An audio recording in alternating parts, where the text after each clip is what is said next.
Good news po sa ating mga senior citizen edad 80, 90 at 100 years old dahil ang Expanded Senior Citizen Centenarian Act ay aprobado na sa third and final reading.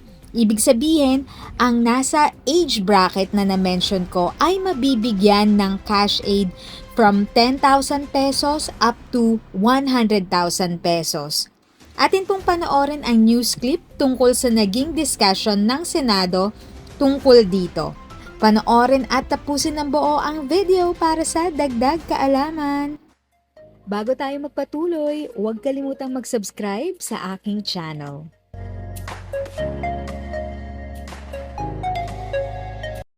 Thank you sa pag-click ng aking video. Good day po sa lahat ng mga nanonood. Sa mga bagong viewers at napadaan lang, by the way, I'm Tita Eda. Welcome to my channel. Ang channel na maghahatid sa iyo ng dagdag kaalaman tungkol sa government services, bagong mga balita at informative videos na galing sa legit na resources. Mag-subscribe na para updated ka. Minority Leader and Minority Leader will be honored to receive your questions. Thank you, ma'am. So let me commence with my interpellation with that permission from our sponsor. I am also a co-author here. That's correct. With Mr. President. So actually, Actually, it's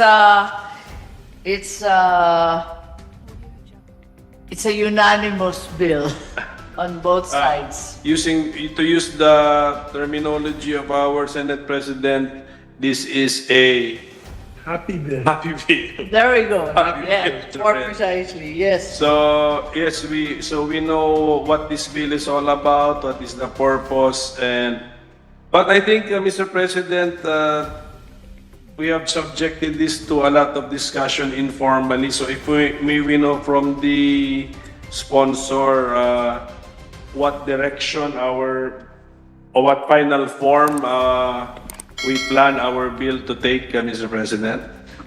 Yes, Mr. President, Minority Leader, we are taking into consideration the exigencies of the national budget and the many requirements on our financing capacity. And as a result, we've come to an agreement that what we should put forth is a revision of the three bills presented.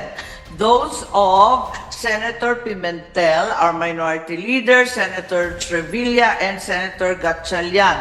And that is to give recognition to our 80-year-olds, providing them with 10,000 each, our 90-year-olds, providing them with a longevity award of 20,000 each, and finally, maintaining the centenarians award of 100,000 each, even as it is in the present law, which according to the estimates provided by our DSWD and the Listahan ng 3, should total roughly 2.1 billion plus or minus, an amount that given the honorable purpose of the bill is not extremely large.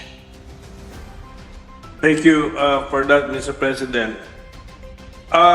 This bill actually is meant to honor what we call longevity. Diba? So, to recognize or to honor, and then we are actually not making any economic classification here. Basta umabot ka sa edad na mga sinabi natin are milestone ages, you will receive the parang ano ba to, cash gift from the government. That is correct, Minority Leader. It's really a recognition of longevity and an award.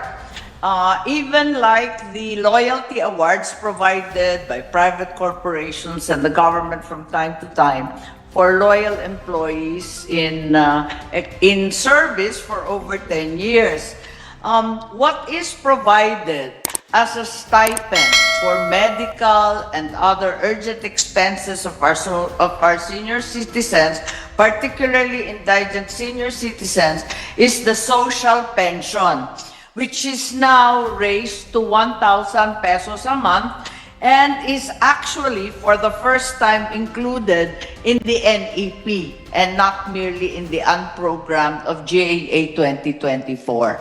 So at least klaro po yan na ito po ay recognition cash gifts at iba pa yung senior citizens allowances. Yes po. For the indigent senior citizens. Ano na po ba ang, just ito for the record lang po to and out of curiosity and siguro yung mga nakikinig at nanonood sa atin gusto rin malaman, ano po bang life expectancy ng Pilipino ngayon? Ang life expectancy ng Pilipino ngayon is 71 for men and roughly 76 for women. Women, obviously, even 78 for females. I'm sorry. 78. So 71 for males, 78 for females. Clear 7-year advantage for females. That's a big advantage, Mr. President. 7 years. And then, since ang atin pong beneficiaries ay yung mga mag-80 years old, magse-celebrate ng 80th birthday, 90th and 100th, may we know our estimates on the number of our beneficiaries for this recognition cash gifts, Mr. President? Yes, I believe that the numbers that are anticipated based on our PSA numbers would be about 131,000 for 80-year-olds, 26,700 plus for 90-year-olds, and 2,623 for 100-year-olds. Right now, for the centenarians, we are giving less than 1,700 because of the difficulty in disbursing and identifying them. Apo, basta importante, basta alam nila na meron po silang cash gift. That's correct. Anyway, it's a gift. Yung iba, it's waivable because it's a gift, Mr. President. So. Yes, we of course have some concerns, and I believe the version in Congress is that every 5 years a gift should be given, but I believe that might be very difficult to disburse as well as be possibly confusing. 10 years seems to be the traditional recognition. Opo, doon sa ating committee report, there's an inflation peg, di ba? So are we going to pursue that? Ako kasi my position is this will complicate matters, Mr. President. Yes, we're happy to let go of that given the wild inflationary Thank you. numbers we have today.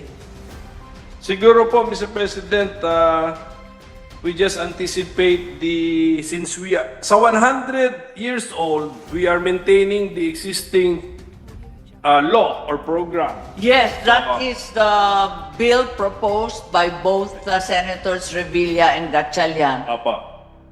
And then, so, ang bagong feature ng ating panukala, pag mag-80 ka at mag-90th birthday ka, doon ka may bago kang cash gift. Yes, So, that's right. kung pwede po, Mr. President, we anticipate the transition. It's new program ito. And we could govern already the scenario where for those who are those who are already 80 at the time the law becomes effective, and those who are already 90. Hindi, yung already 80 is nag-birthday na, not yet celebrating the 81st birthday. That's correct. 90th birthday na, not yet celebrated the 91st birthday. Entitled po sila. Yes, that's correct. They should be qualified. Thank you very much for clarifying, Minority Leader. If we make sure that there is a section governing that situation and Yes. making it very clear that they are entitled. So, Yes, thank you for the clarification. We will add that. so with that, Mr. President, I think the version of the bill in the mind of our sponsor already captures the consensus of this chamber, and it does not really change the existing program. It introduces new benefits to younger, quotation marks ko na younger, Younger seniors. younger celebrants or younger seniors, Mr. President. So, let me congratulate our sponsor for also having been very patient with us and being very meticulous with her computations, and hindi lang sa meticulous and accurate. Yan ang importante na nakita natin yung... Thank you very much. Program will cost how much? The total? I believe it will be 2.107, and this incorporates billion, already incorporating the existing centenarian program. Yes, ito. Because of our new programs, ito lang po this will now be the budget implication. That's correct. At 2.1 billion. So, I think we can afford this, and I think we should give this. Diba? Yes, we're all in full agreement. Yes. Congratulations po to all of us. Thank you very much, Minority Leader, and we will give everyone a clean copy of the bill as soon as possible. Thank you. Kung kaya naman, bakit hindi natin sila pagbigyan? Iilan lamang naman po ang 80 and 90 years old senior citizens na lalo na yung mga umaabot ng 100 years old, no? Inuulit ko, simple lang naman ang mithiin ng panukalang ito, ang mai-advance na natin ng halagang ito bilang pagtanaw ng utang na loob sa lahat ng kontribusyon sa ating lipunan ng ating mga senior citizens. Ang panukalang ito po kasi ay bunga ng hiling na pakikiusap ng ating mga senior citizens ng pangamba ay hindi na sila umabot ng 100 years old. Ika nga po nila, aanhin pa ang damo kung patay na ang kabayo. Ang ating paniniwala po ay hindi na dapat pa pinaghihintay ang ating mga senior citizens na mabigyan ng kaunting ayuda sa kabanata ng kanilang buhay kung kailan mahina na sila at wala ng paghuhugutan pa ng pangtustos sa kanilang pangangailangan. There's no need to wait because of our 80 and 90 years old senior citizens deserve it without a doubt. Kaya again, Mr. President, ang aking taus-pusong pasasalamat sa sipag at tiyaga ng ating chairperson, Madam Amy Marcos, at maisasakatuparan na ang itong Centenarian Act na bagong version ngayon. Senator Amy, congratulations, at sa lahat ng ating mga colleagues, maraming salamat sa panukalang ito. Thank you very much. Salamat, Senator Bongavilla. Tama po kayo, napakasipag. Biro mo, lola na yan, super lola na yan ng ating kababakang kasamahan, pero ang galaw parang millennial. Lola na. Millennial ang galaw. Lola na, Mr. President. She's a lola already. Yes. Oh, Mr. President. Children have a... Gentlemanly, I am inspired to She's a proud lola na. strike this off the record. But the way she acts and conducts herself is like a millennial. So she can relate. So it's a millennial Lola, Mr. President? Mr. President. Thank you very much. I'm very happy, More and response. we should all be happy for this very happy bill indeed for all the lolas and lolos in the country. If sa tingin mo, natulungan ka ng video ko na ito, nakasave ka sa oras mo, you can click yung thanks button at any amount ay malaking help sa pag-grow ng channel ko. Yan lang po muna ang aking update. Sana ay nakatulong na dagdag kaalaman ang aking shinare today. Ang goal ng aking channel ay mag-create ng awareness. Kung ganitong mga topic ang gusto mo, panoorin mo ang mga videos ko na ito.